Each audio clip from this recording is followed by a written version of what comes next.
Hello बच्चों, let's read this question. The question says identify the correct statement from the following. तो first given है high level of estrogen triggers ovulation. Second given है Ugundian cells जो है start करते हैं to proliferate only after puberty. Third given है sperms जो है release होते हैं from seminiferous tubules, वो highly motile होते हैं. फोर्थ में गिवन है प्रोजेस्टेरॉन लेवल जो है वो हाई होती है during the post ovulatory phase of the menstrual cycle. तो सबसे पहले बात करें अगर हम यहाँ पे अबाउट की कॉन्सेप्ट, तो जो की कॉन्सेप्ट इस क्वेश्चन में यूज किया गया है that is menstrual cycle. Menstrual cycle, oogenesis. तो पहले बात करें अगर हम मेंस्ट्रुअल साइकिल की, तो मेंस्ट्रुअल साइकिल क्या होता है basically? It's a reproductive cycle. It's a reproductive cycle जो कि अकर होती है इन दी फीमेल प्राइमेट्स, इन दी फीमेल प्राइमेट्स जैसे कि ह्यूमन, एप्स, मंकीज में अकर होती है. एंड जो रिप्रोडक्टिव साइकिल और जो मेंस्ट्रुअल साइकिल होते हैं वो रिपीट होती है. ह्यूमन फीमेल की बात करें तो on an average of 28 to 29 days वो क्या होते हैं? रिपीट होते हैं. एंड अगर बात करें मेंस्ट्रुअल साइकिल की तो वो डिवाइडेड होती है इनटू 4 फेसेस. पहला होता है menstrual face, menstrual face.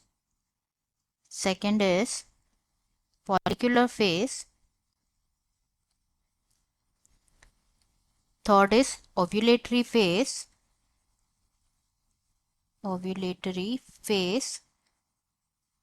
And fourth is luteal phase. तो डिस्कस करें about oogenesis.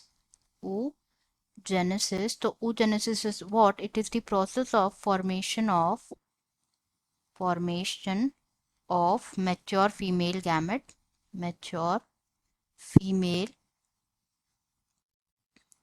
gamete. The process is oogenesis. अब जो है हम वन बाय वन सारे ऑप्शंस डिस्कस कर लेते हैं. फर्स्ट गिवन है हाई लेवल ऑफ एस्ट्रोजन जो है वो ट्रिगर करता है ओव्यूलेशन. तो यहाँ पे हम बात करेंगे about the ovulatory phase, ovulatory phase of menstrual cycle. तो ओव्यूलेटरी फेज में क्या होता है? जो हार्मोन होता है that is LH, luteinizing hormone. LH stands for luteinizing hormone. तो एट द मिड साइकिल और जो 14th डे होता है of the menstrual cycle, during this phase जो एलएच है वो सिक्रीट होता है at on its peak level, जो कि कॉज करता है क्या? जो कि कॉज करता है LH search. And LH search की वजह से क्या होता है? जो ग्राफियन फॉलिकल होता है वो रप्चर होता है. ग्राफियन फॉलिकल रप्चर होता है एंड रिलीज होता है ओवम, जिसको बोला जाता है the process of release of ovum is known as ovulation. तो यहाँ पे जो है कौन सा लेवल, लाइक किसके ट्रिगर होने से होता है ovulation? It takes place, LH का पीक लेवल होता है. बट यहाँ पे गिवन है high level of estrogen trigger करता है ओव्यूलेशन. तो ये तो यहाँ पे फॉल्स हो गया स्टेटमेंट. सेकंड गिवन है जो ओगोनियल सेल्स होते हैं वो स्टार्ट होते हैं प्रोलिफरेट होना ओनली आफ्टर प्यूबर्टी. तो यहाँ पे बात करें oogenesis में, तो बेसिकली होता क्या है? जो oogenesis होता है वो इनिशिएट होता है during the embryonic development stage. Embryonic development stage के टाइम पे क्या होता है? स्टार्ट होता है जहाँ पे जब क्या होता है basically couple of million mother cells, जिसे कहा जाता है ऊगोनिया, ऊगोनिया जो है फॉर्म होती है within each fetal ovary. And कोई ऊगोनिया जो होता है, no more oogonia is formed और एडेड. ना तो ऊगोनिया फॉर्म होता है ना ही ऐड होता है आफ्टर बर्थ.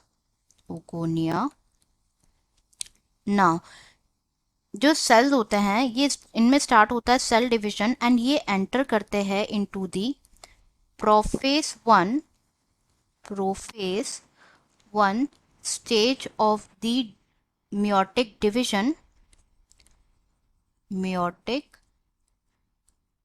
division. एंड यहाँ पे क्या होता है बेसिकली? ये टेम्पररीली अरेस्ट हो जाते हैं and they gets temporarily arrest at this stage. Temporarily arrest हो जाते हैं एट दिस स्टेज, जिसे कहा जाता है प्राइमरी oocytes. प्राइमरी oocytes कहा जाता है. एंड जो प्राइमरी oocytes होते हैं ये सराउंडेड होते हैं by the layer of granulosa cells, by the layer of granulosa cells. Now इसे कहा जाता है प्राइमरी फॉलिकल, प्राइमरी फॉलिकल कहा जाता है। तो एक बहुत सारे लाइक लार्ज नंबर ऑफ जो फॉलिकल्स होते हैं वो डीजनरेट हो जाते हैं during this phase birth from birth to puberty. बहुत सारे जो है फॉलिकल डीजनरेट हो जाते हैं एंड सिर्फ एट प्यूबर्टी 60,000 टू 80,000 जो सेल्स होते हैं ये प्रेजेंट होते हैं, ये फॉलिकल्स प्राइमरी फॉलिकल्स लेफ्ट बच जाते हैं इन ईच ओवरी। तो अब यहाँ पे स्टेटमेंट गिवन है कि जो उनियल सेल्स होते हैं ये स्टार्ट होते हैं प्रोलिफरेट होना ओनली आफ्टर प्यूबर्टी। तो ये स्टेटमेंट तो यहाँ पे फॉल्स हो गया जैसे कि हमने डिस्कस किया, तो ये गलत है। थर्ड में गिवन है जो स्पर्म्स रिलीज होते हैं फ्रॉम सेमिनिफेरस ट्यूब्यूल वो हाईली मोटाइल होते हैं, जो कि फॉल्स है। स्पर्म रिलीज होते हैं जो सेमिनिफेरस ट्यूब्यूल से वो हाईली मोटाइल नहीं होते हैं। फोर्थ में गिवन है जो प्रोजेस्टेरोन लेवल होता है वो हाई होता है during the post ovulatory phase. तो बात करें अगर पोस्ट ओव्यूलेटरी फेज की, that is luteal phase. Luteal phase को पोस्ट ओव्यूलेटरी फेज भी कहा जाता है। तो ल्यूटियल फेज में क्या होता है,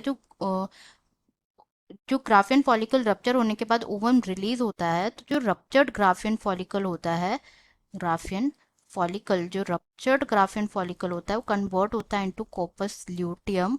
एंड जो कॉपस ल्यूटियम जो स्ट्रक्चर है यहाँ ई क्या सिक्रीट करता है, it secretes the hormone that is progesterone, जो कि नेसेसरी होता है to maintain the endometrium.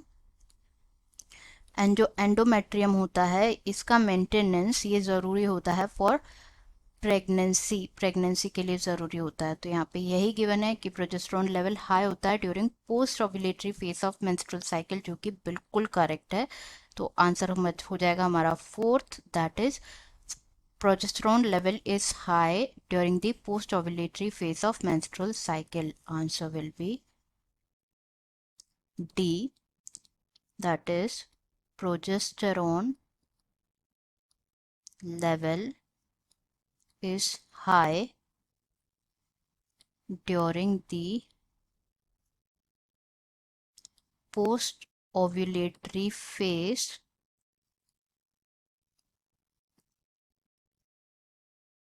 of menstrual cycle. I hope you understood it well. Best of luck.